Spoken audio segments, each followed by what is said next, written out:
Bom dia. Bom dia. Bom dia. Dá um bom dia pro seu irmão que está do seu ladinho. Aproveita para cumprimentar quem chegou depois de você. Tem gente que chegou depois de você, você acredita nisso? Você aproveita para dar um oizinho. Semana passada nós começamos a falar um pouco sobre o reino de Deus. E hoje nós vamos dar continuidade a esse tema, a esse pensamento sobre o reino de Deus. Você deve ter orado muitas vezes, incontáveis vezes na sua vida, essa oração, uma oração que Jesus ensinou. É interessante que Jesus estava orando e os seus discípulos chegaram para ele, muito obrigada. E falou assim, os discípulos falam assim: nos ensina a orar, a gente quer orar. O que é importante a gente colocar numa oração?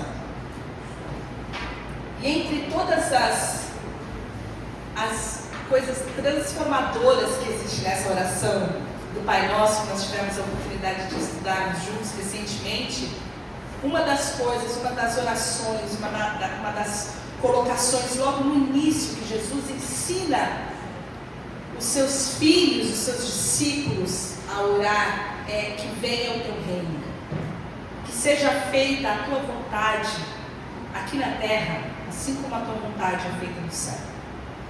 E eu queria que nós pudéssemos pensar um pouco sobre essa oração que nós fizemos e fazemos tantas vezes. Na semana passada, nós iniciamos um pensamento sobre o que é o reino de Deus. Então, se você não estava aqui, eu vou te dar uma super revisão.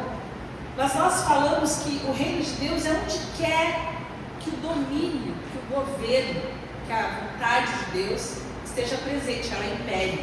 Onde quer que Deus governe, ali é o seu reino. Nós falamos sobre a soberania de Deus, nós falamos sobre Ele ser Deus antes da nossa existência, sobre Ele ser o Rei, sobre Ele ser soberano sobre toda a terra, mas que existem lugares, nós vamos falar um pouco ainda sobre essa rebelião de maldade, onde o reino de Deus, o governo de Deus ainda não existe, ainda não é manifesto. Então nós podemos dizer hoje que o reino de Deus é onde Deus governa, onde a vontade dele é preponderante, ali é o reino de Deus. Outra coisa que nós vimos é que o reino é espiritual, o reino não é material. É interessante porque os judeus esperaram por muito tempo um rei que viesse com todo o poder, com toda a autoridade, que viesse para desbancar o Império Romano, que viesse trazer a libertação política, a libertação social, que pudesse trazer para eles um reino na terra, um reino material. E ainda hoje a gente vê que algumas pessoas se aproximam de Deus com essa ideia de buscar de Deus apenas coisas materiais. Mas o reino de Deus não é desse mundo. Jesus falou isso algumas vezes, nós lemos esses versículos, onde ele falou: meu reino não é desse mundo. Esse reino é invisível, porque esse reino é material, esse reino é espiritual, mas ele é visível através da igreja, porque Jesus é o Senhor, é o Rei da igreja. E aonde quer que esteja alguém que se submete a esse reinado, esse alguém vai ser um agente, vai ser um representante do reino de Deus. Então, se o reino de Deus se manifesta com bondade, por exemplo, esse cristão, esse que carrega Jesus no peito, esse que quer ser parecido com Jesus, vai agir com bondade. A pessoa vai olhar para ele e vai falar: ah, esse é o reino de Deus, esse é o amor de Deus, essa é a bondade de Deus. Eu estou vendo Jesus em você. Porque nós, como igreja, somos aqueles que manifestam no mundo o reino de Deus. E por último, nós falamos que o reino de Deus acontece em dois tempos.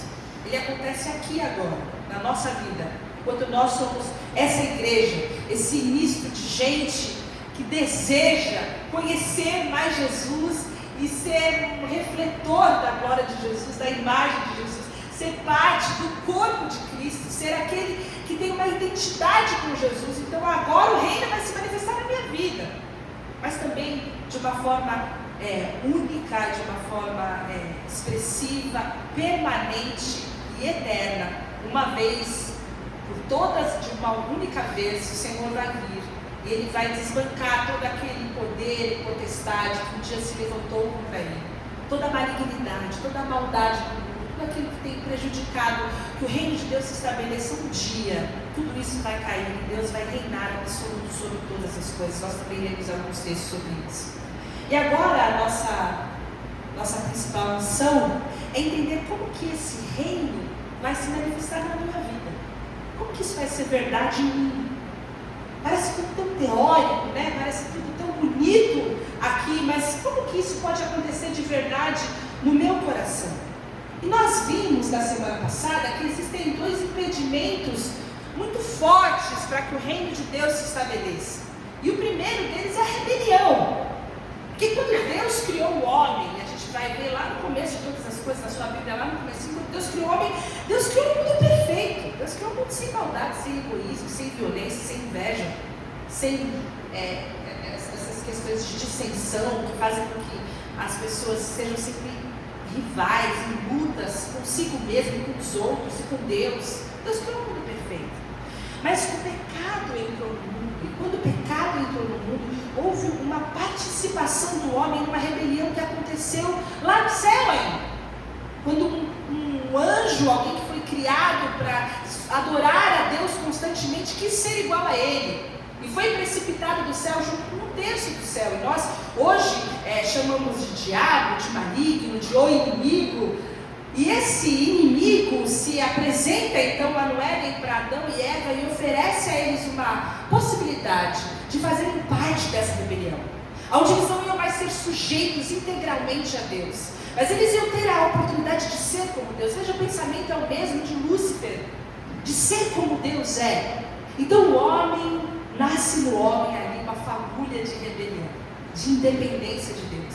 E essa independência de Deus, apesar de Deus criar o homem de forma perfeita, quando o pecado entra na terra, o homem então ele deixa de ter as características perfeitas e divinas, e ele passa a ter a sua imagem corrompida por causa do pecado.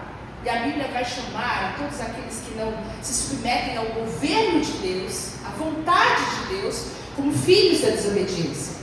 E eu quero ler com vocês um texto de Efésios 2:2, que fala um pouco dessa rebelião que acontece hoje no mundo.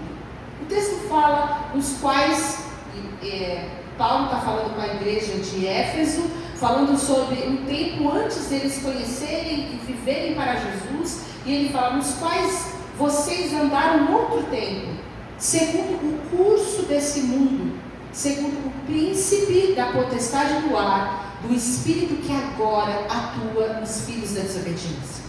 Então a palavra de Deus fala que existe um príncipe. Assim como a gente ora e a gente clama e a gente adora e a gente reconhece que Jesus é o rei, essa mesma palavra fala que hoje, no mundo espiritual, existe um príncipe da potestade do ar. Existe um governo, existe uma influência, e essa influência é maligna, que atua naqueles que são hoje chamados filhos da desobediência. Quando nós falamos um pouco sobre isso na semana passada, nós citamos as últimas notícias que nós ouvimos. Que antigamente a violência era do lado de fora de casa, e a gente nunca ouviu tanta notícia ruim de filho matando pai, de pai padrasto matando filho, de homem brigando, matando mulher, e uma violência que começa às vezes agora no núcleo familiar. O mundo está cada vez mais perdido, com mais maldade, com mais violência, com mais egoísmo. As pessoas sempre querendo estar por cima umas das outras, um senso de superioridade, passando qualquer um por trás, uma escada do outro, e a gente vai vivendo uma luta de matar tantos quantos leões aparecerem na nossa frente por dia.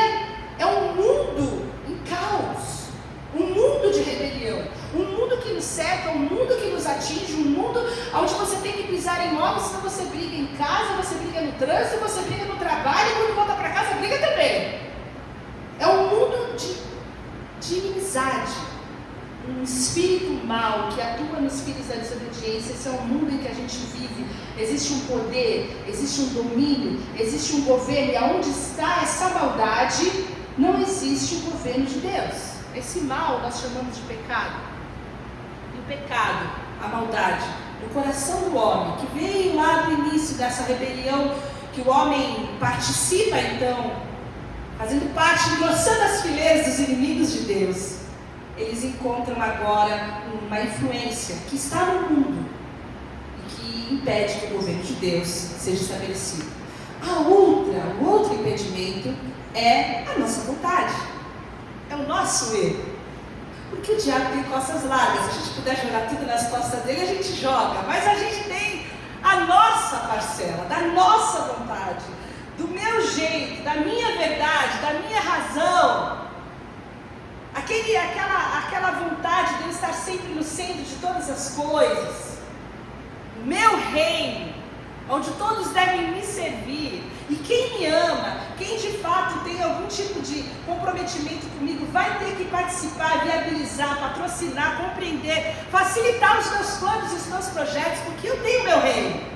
Então essa nossa tendência de ser o centro de todas as coisas impede o governo de Deus na nossa vida, porque a minha vontade vai estar no centro, no governo, no trono da minha vida, das minhas escolhas, dos meus relacionamentos. Então, a verdadeira felicidade é aquela onde você tem a plena autonomia. Quando você é feliz? Eu vou ser feliz se eu puder fazer tudo o que eu quiser, do jeito que eu quiser, com quem eu quiser e na hora que eu quiser. É a máxima expressão da liberdade, da manifestação da minha vontade. Qualquer pessoa que entrar nesse fluxo de eu não conseguir expressar e realizar a minha vontade vai se intrometer na minha felicidade. E aí que começam os problemas, porque a minha vontade, o meu desejo vai sempre entrar em choque com o desejo de um outro egoísta que às vezes divide o quarto comigo. Os reinos se chocam e não subsistem. A palavra de Deus fala que uma casa dividida não subsiste. As pessoas estão vivendo um misto de viverem tão centradas em si mesmas, em seus desejos e suas necessidades, que não tem percepção para a necessidade do outro. E esse é o verdadeiro impeditivo de que o reino de Deus chegue até o meu coração, de que Deus governe, de que Deus reine. Sabe por quê? Porque a gente vai viver sempre frustrado. Não é assim? Você espera de alguém, você joga com a expectativa lá e aí a pessoa te frustra. Você está sempre em choque com a realidade da vida, porque a vida vai te lembrar que você não é o centro do universo. Você vai estar sempre em choque com outras pessoas e muitas vezes você vai entrar em choque com a vontade de Deus. Quando Deus disser não para você, quando você orar e a porta não se abrir, quando você vier para uma situação onde você tem certeza que Deus vai se agir e a promessa vai se cumprir e você vai rompendo em fé e as coisas não acontecem do jeito que você queria que acontecesse. E aí quando você está sentado no trono da sua vida e Deus é o meio para que você consiga todas as coisas que você quer, Ele é o meio para que os seus desejos sejam satisfeitos, Ele é o meio para que você tenha a sua felicidade, então você acaba vivendo uma vida de frustração com Deus. Mas a oração que Jesus propõe para nós é a seguinte, e é uma pergunta que eu quero fazer para você: e se, ao invés de você tentar convencer Deus de ser um tipo de sócio, de ser um tipo de investidor dos seus projetos, se ao invés de tentar convencer Deus a validar o seu reino, a sua vontade, o seu plano, o seu desejo, a sua felicidade, você decidisse se render ao reino dele, você decidisse conhecer a vontade de Deus e abrir mão da sua vontade, abrir mão do trono e deixar que ele se assentasse no trono da sua vida. Porque cada vez que nós oramos, venha o teu reino, nós estamos fazendo uma oração de entrega absoluta à vontade de Deus. É dizer, eu não reino mais, eu não faço mais as minhas escolhas conforme a minha vontade, o meu desejo, o meu fluxo, mas a minha vontade, como Jesus falava, fazer a vontade do meu Pai. O meu desejo é que Deus possa realizar a vontade dele na minha vida. E a pergunta sincera que a gente tem que responder é: quantas vezes que você se ajoelha para orar, você ora no trânsito, você ora lavando louça, você ora no momento a sós com Deus, quantas vezes você ora para que Deus faça a vontade dele? E quantas vezes você ora para que Deus faça a sua vontade? Quantas vezes você chega diante de Deus com sua caixinha de vontades, o seu kit básico de sobrevivência. Senhor, sem isso aqui eu não vou conseguir. Quantas vezes você se achega diante de Deus somente com as suas vontades? Para que Deus possa, um tipo de gênio de lâmpada, realizar pelo menos uma daquelas coisas ali. Como que nós podemos nos relacionar com Deus dessa maneira? Porque orar pelo reino de Deus é saber que nós temos um relacionamento de uma busca ativa por aquilo que Ele quer realizar na minha vida. E o que Ele quer realizar no mundo através da minha vida. Quando eu oro, Senhor, venha o teu reino, eu desejo o governo de Deus, eu desejo que Deus governe meu coração, que Deus governe a minha mente, que Deus governe a minha intenção, que Deus governe as influências do meu coração, da minha vida, e que meu coração seja cheio da palavra de Deus, para que através da palavra, como luz no meu caminho, eu vá fazendo as escolhas certas de acordo com a vontade dEle, renunciando os meus projetos, renunciando a minha vida para viver a vida de Deus. Não que Deus não possa realizar os meus projetos, não que Deus não queira me dar aquilo que eu preciso, não que Deus não esteja dentro da vontade dEle dar aquilo que eu necessito, mas eu estou disposta a quer tenha o fruto da vide, quer tenha a oliveira, quer que tenha o gado, quer que tenha os recursos naturais, eu quero ele não esteja, estou falando de Abacuque 3, em qualquer situação, ainda assim eu louvarei o Senhor, eu exultarei Deus da minha salvação. Por quê? Porque Ele governa sobre a minha vida. Então, quando nós entendemos que a nossa vontade é um impedimento, nós estamos entendendo que Deus precisa governar num estado de rebelião do mundo, da maldade, no macro. Deus precisa governar nesse mundo caótico, cheio de guerras, de mortes, um mundo caótico que nós estamos vivendo. Eu acho que cada geração tem o seu caos, mas o que nós estamos vivendo para nós nos ataca de uma forma um pouco mais forte. Mas também Deus governe em nós, que o Espírito Santo possa nortear essa relação de governo de Deus na minha vida, no meu coração. Então, quando nós entendemos isso, entendemos que orar de verdade é desejar que a vontade de Deus prevaleça sobre a mim. Tem um teólogo que é o Jonas Madureira que fala o seguinte: a oração é uma guerra e você vai vencer todas as vezes que Deus vencer você. Todas as vezes que você colocar alguma coisa diante de Deus e a vontade de Deus for soberana sobre a sua, pode acreditar que essa vontade ela é boa, essa vontade ela é perfeita e essa vontade é uma vontade agradável. Quando Deus nos cria, irmãos, Deus nos cria com arbítrio, Deus nos cria livres, Deus nos cria para escolher qual caminho que nós vamos seguir. Nós não somos obrigados a seguir a Jesus como Rei, nós somos convidados, nós somos convocados, nós somos chamados a sermos libertos dessa vida, dessa influência, desse mal que governa hoje sobre os filhos da desobediência. E existe então um chamado poderoso de Deus nesse mundo de rebelião, em que cada um caos espiritual que tem um governo, e esse governo, esse príncipe tem uma forma de domínio e de influência. O reino de Deus é um convite para você falar: deixe a influência do mundo para trás, deixe a influência do mal para trás e venha viver a influência de Deus, a influência do reino de Deus. Venha viver o amor, venha viver a verdade. Deus proveu para nós, antes do pecado, uma forma de nós sermos lavados desse mal, limpos desse mal. Esse mal que já nasce no nosso chip, já nasce na nossa natureza. Quem tem filho pequeno sabe do que eu estou falando, já está lá, já vem do chip a maldade. Você tem que guerrear contra essas influências, não só de fora, mas também de dentro. E quando nós entendemos isso, nós sabemos que nós não temos como nos salvar. A gente não tem como sair dessa roda viva, dessa coisa que nos impulsiona, que nos empurra para a gente fazer aquilo que a gente não quer fazer.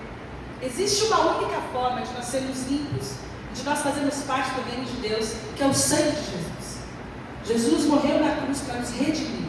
Quando Jesus morre na cruz e derrama o seu sangue, Ele nos lava e nos limpa de todo pecado, de toda maldade, mas mais do que isso, nos dá uma nova chance. Ele nos dá uma nova vida, Ele nos dá aquilo que nós chamamos de novo nascimento. Nós somos nascidos de novo no reino. E isso só se deu porque Jesus se entregou em nosso lugar. Ele, antes de criar a humanidade, já era o Cordeiro que estava disposto a se entregar em nosso lugar para acabar com a rebelião do nosso coração. E eu leio isso em 1 Pedro, no capítulo 1, versículo 19 e 20, que fala: mas fostes resgatados pelo precioso sangue de Jesus, como de um cordeiro sem mácula, sem defeito algum. Conhecido, ele, Jesus, foi conhecido de fato antes da criação do mundo, porém revelado nesses dias, nesses tempos, em vosso favor. Ele já foi conhecido desde antes da fundação do mundo, mas se revelou em amor, em graça, se entregou com seu sangue precioso de um cordeiro perfeito para que acabasse de vez com o problema do pecado, com esse caos espiritual, com o governo do mal nas nossas vidas. Quero compartilhar com vocês uma expressão de C.S. Lewis, que fala de uma forma muito poética sobre o reino das trevas e sobre o reino da luz. E ele diz que o mundo é um território ocupado pelo inimigo, sendo que o rei justo e verdadeiro desembarcou disfarçado em sua terra e nos convida a todos para uma grande campanha de sabotagem. Jesus, o Rei dos Reis, o Senhor dos Senhores, veio disfarçado de menino, de bebezinho, de uma criança. Ele nasceu e se fez um de nós. Ele nasceu numa manjedoura, ele nasceu numa família pobre. E ele se fez um de nós, sendo, segundo a palavra fala em Filipenses, um servo. Aquele que veio para servir, aquele que veio dar a sua vida. E ele veio fazer isso porque existe um território ocupado pelo inimigo. E nós hoje somos os grandes sabotadores dos reinos das trevas, porque nós conhecemos o grande reino. E nós temos uma missão de trazer aqueles que estão debaixo do reino das trevas para o reino da maravilhosa luz. Nós somos aqueles que voltaram da rebelião com seus joelhos, dizendo: nós não queremos mais o governo desse mundo, nós não queremos mais maldade, nós não queremos o mal no nosso coração, nós queremos viver para Ti, nós queremos nos sujeitar à Tua vontade, nós queremos que a Tua vontade prevaleça no nosso coração. Eu quero compartilhar mais uma citação de Dallas Willard, e ele fala o seguinte: o reino de Deus é o alcance da sua vontade eficiente, ou seja, é o domínio no qual aquilo que ele prefere é o que de fato acontece.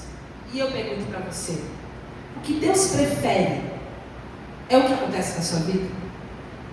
A vontade de Deus, aquilo que está nas Escrituras, naquela sua Bíblia, que você conhece, o que Ele prefere é o que acontece. Ele reina, a vontade de Deus reina na sua mente, no seu coração, nas suas relações. A vontade de Deus, a preferência de Deus, o que Deus quer de você é o que de fato acontece. Porque se nós respondermos essa pergunta, nós vamos saber se nós estamos sujeitos ou não ao reino de Deus. Se nós estamos mais sujeitos à nossa vontade, às influências do mal, desse príncipe que governa na potestade do ar, que influencia o nosso modo de pensar, o nosso modo de falar, o nosso modo de vestir, o nosso modo de nos relacionar, o nosso modo de trabalhar, influencia tudo, emerge. E o convite é: saia debaixo desse governo, saia debaixo desse domínio e venha para o reino da luz. Existe uma outra influência poderosa, bendita e eterna, que vai influenciar você de forma a você conhecer a vontade boa, perfeita e agradável. Sabe por quê, irmãos? Porque o reino não pode subsistir na nossa vontade. Se você perceber, naturalmente, nós não vamos fazer a vontade de Deus. Nós não queremos aquilo que Ele quer. Mas sempre que você estiver numa crise, você estiver vivendo um problema, você estiver com um problema relacional, você estiver com um problema com você mesmo, você estiver com um problema na sua alma, você pode perceber que alguma coisa ali não está debaixo da vontade de Deus. Existe alguma coisa ali que precisa ser sujeita à vontade de Deus. O Pai não está sendo obedecido. Nós lemos na semana passada Romanos 14, 17, que fala que o reino de Deus não é comida nem bebida. Mas como o reino de Deus vai manifestar na minha vida? Com justiça, com paz e com alegria. Existe aquilo que Deus prefere sendo manifesto todos os dias da sua vida? Aquilo que Deus tem como vontade absoluta, todos os dias manifesto na sua vida? Na sua vida tem justiça, na sua vida tem paz, na sua vida tem alegria, porque isso é o que é o reino de Deus. E quando o reino de Deus vem sobre as nossas vidas, as crises são apaziguadas, as crises vão embora, e nós entendemos então que o reino de Deus vai se manifestar nas nossas vidas em duas esferas. Eu vou acabar o nosso pensamento com essa ideia. Duas esferas do reino que precisam atuar, e a primeira delas é sobre mim. O primeiro lugar onde o reino de Deus então vai vir, de acordo com aquilo que nós estamos conversando, é em nós. Nós precisamos clamar: Senhor, venha o teu reino. E essa oração é esse governo, essa rendição do controle da minha vida que eu entrego para o Senhor. Eu sou súdito, eu sou servo, o reino de Deus vem sobre a minha vida. E quando nós entendemos isso, nós entendemos que a oração não é um balcão de atendimento, mas ela é a sala do trono de Deus, é a sala do reino. Você pode pensar em como foram as suas últimas orações. Você chegou diante de Deus fazendo aquela introdução: Senhor, muito obrigada por esse dia, muito obrigada por isso. Então, eu queria te pedir o seguinte: são as suas vontades, é o balcão de atendimento. Se você puder dar um prazo, Senhor, chega em quantos dias? Tem frete é grátis. Se puder ser rápido, se puder ser uma resposta express. Muitas vezes o nosso relacionamento com Deus é assim. A impressão que a gente tem é que nós somos os senhores, os reis, e Ele é o servo que está ali disponível para fazer aquilo que a gente quer ou o que a gente precisa. E essa inversão é necessária que parta do nosso coração, porque ela está determinando a forma com que nós estamos se relacionando com Deus. Quando nós entendemos que quando nós oramos, nós estamos entrando na sala do trono, do Rei, soberano, Criador de todo o universo, cujo nome é acima de todo nome, aquele que sustenta o mundo com o poder da sua palavra. Quando nós entramos diante de Deus dessa maneira, por esse novo e vivo caminho, que Hebreus vai falar que é o sangue de Jesus, quando nós entendemos isso, nós entendemos que existe um rei assentado num trono de glória, que vive e reina soberano sobre todas as coisas. Por isso que diante desse rei eu oro: Senhor, que venha o teu reino e seja feita a tua vontade. E a tua vontade seja feita aqui na terra e na minha vida, no meu coração, com toda a autonomia que a tua vontade é feita aí no céu. Eu quero que um pedaço do céu aconteça aqui dentro de mim, na minha vida, na minha casa, no meu trabalho. Eu quero o céu aqui. E eu sei que o céu só vai vir aqui se eu viver a tua vontade e se eu viver o teu reino. Enquanto eu não viver o teu reino, enquanto eu não viver a tua vontade, eu estou submetida a um governo de maldade, de caos, que opera nos filhos da desobediência. E eu preciso entender debaixo de que reino que eu preciso me submeter. Porque não adianta eu me submeter de acordo com todas as influências, todos os pensamentos, todas as demandas, todas as bandeiras do mundo, e querer orar: Senhor, então eu queria te pedir isso aqui e aquilo lá. Nós precisamos decidir qual que é a forma com que nós vamos nos relacionar com Deus. Se o reino de Deus chegou na nossa vida, ou se eu continuo sentada no trono decidindo que entra ou não no meu coração, o que os meus olhos veem, o que os meus ouvidos ouvem, o que toca as minhas mãos, o que sai da minha boca, com quem eu vou, para onde eu vou, quem governa a minha vida, quem está no trono. E a segunda coisa é que, além do governo de Deus vir sobre mim, o governo de Deus vai vir através de mim, porque o reino se torna visível através da igreja. Vocês se lembram disso? Então nós temos um compromisso, irmãos, nesse mundo, de que o reino de Deus seja expandido. Nós somos agentes desse reino. Nós temos, ao recebermos Jesus no nosso coração, a gente recebe também uma responsabilidade imensa de falar desse amor para as pessoas que a gente ama. Porque não é possível que as pessoas que a gente ama estão debaixo de um governo que está levando elas para a destruição, e que elas não conhecem o governo da luz, elas não conhecem o governo da bondade, elas não conhecem o governo, o reino do amor. perdidas. Deve arder em nós um senso de responsabilidade. E esse é o caráter missionário que cada um de nós carrega. E aí Charles Spurgeon vai dizer que todo cristão ou é um missionário ou é um impostor. Ou você entendeu o que é o reino das trevas e da luz, e você é um missionário, ou você é um impostor, ou você não entendeu nada. Porque essa é a nossa missão. É a missão para aqueles que não só amam a Jesus, mas aqueles que têm uma visão para além de si mesmos. Aqueles que já têm um coração governado pelo Espírito de Deus, pela vontade de Deus e pela bondade de Deus. Eu acabo com uma comparação de Dallas Willard. Ele falou que o reino de Deus é como a energia elétrica que chega numa fazenda. Você pode imaginar uma fazenda sem energia elétrica?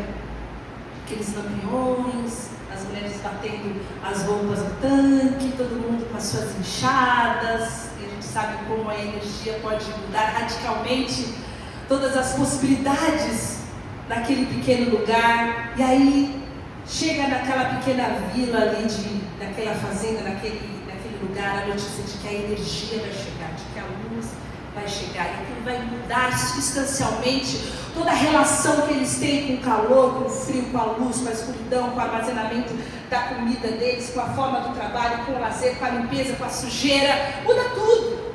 Toda a vida é absolutamente transformada, mas eles precisam acreditar na eletricidade. Eles precisam compreender o funcionamento, tomar todas as providências para que essa energia chegue nas suas casas e as suas vidas então sejam transformadas pela possibilidade que aquela energia, que aquela luz, que aquela eletricidade está trazendo. Da mesma maneira, quando Jesus invade a história e Ele nos chama, como nós vimos semana passada, Ele chegou e falou: arrependam-se, mudem, transformem, tomem as providências que precisam ser tomadas, porque o reino dos céus está perto, o reino dos céus chegou. Jesus estaria de uma forma comparativa dizendo: afastem-se dos seus lampiões, afastem-se das suas lanternas de querosene, vocês não vão mais precisar dessas caixas de gelo, vocês não precisam mais de radinhos de pilha, porque o reino dos céus chegou. O reino de Deus na nossa vida é um chamado para um arrependimento, onde nós precisamos mudar completamente o nosso jeito de viver, mudar completamente o jeito de fazer as coisas, crendo que os recursos de Deus estão disponíveis para nós, e tudo na nossa vida, absolutamente tudo na nossa vida pode ser diferente se nós formos regidos, se nós tivermos essa energia, se nós tivermos o dunamis de Deus energizando a nossa mente, o nosso coração e as nossas relações. Tudo pode ser diferente, e esse é o grande chamado. Esse é o chamado de Deus para nós, essa grande convocação, para nós sermos os sabotadores do reino das trevas, aqueles que vão trazer uma grande revolução, ao invés de uma rebelião, trazer uma revolução do amor. E essa é a oração que eu convido você a fazer, não só hoje, mas de repente essa semana. Tenha coragem, estufe o seu peito e ore ao Senhor: Senhor, venha ao teu reino, venha ao teu reino, Senhor. Eu sei que algumas coisas vão mudar a minha mente, meu jeito de ver as coisas talvez seja transformado, que quando o reino vier, de repente o meu egoísmo vai ter que ir embora, quando o reino vier, de repente eu vou ter que tratar perdão com alguém, quando o reino vier eu vou ter que ser mais generoso, quando o reino vier eu vou ter que partilhar algumas coisas que eu não gostaria de partilhar. O reino vier vai trazer umas transformações um pouco desconfortáveis, mas eu quero a tua vontade. Eu entendo que parte das coisas que não estão dando certo, das crises que eu estou tendo, é porque eu estou debaixo de um governo, de uma influência que quer me arrastar para longe de ti. Eu quero a tua vontade. Eu não quero chegar diante de ti apenas como um meio, mas eu quero que o Senhor seja o fim, que o Senhor seja o começo, que o Senhor seja o alfa e o ômega, que o Senhor seja o centro, que o Senhor seja o rei soberano que governa todas as coisas do meu coração. É uma conversa que vai mexer com a nossa humildade, que vai mexer com a nossa rendição, mas também com a nossa confiança. Dificilmente você vai se submeter a alguém que você não confia. É assim? Uma criança pequena, ela olha na rua para ver se está vindo carro, ou ela dá o braço por uma mão que está e só segue. Esse é o convite. que nós possamos confiar no governo de Deus nas nossas vidas. Confie que a vontade de Deus é boa, que as coisas que Deus está fazendo na sua vida são uma vontade para trazer, a palavra fala, o fim que você deseja, mas você precisa confiar e descansar, como nós oramos, descansar nos braços daquele que nunca nos deixou. Esse é o convite. Venha para o reino das luzes, descanse. Largue, abandone os seus fardos, o seu jeito de tentar resolver a sua vida, toda a sua frustração, o caos da sua alma, e venha para um reino onde o governo de Deus vai começar na sua mente, vai ser na sua alma, vai ser também através de você, para que você seja um agente poderoso desse reino do amor. Amém? Vamos orar por isso. Senhor, nós te louvamos pela tua palavra, nós entendemos que existe uma vontade nossa de independência. Nós achamos realmente que muitas vezes o nosso jeito é bem melhor do que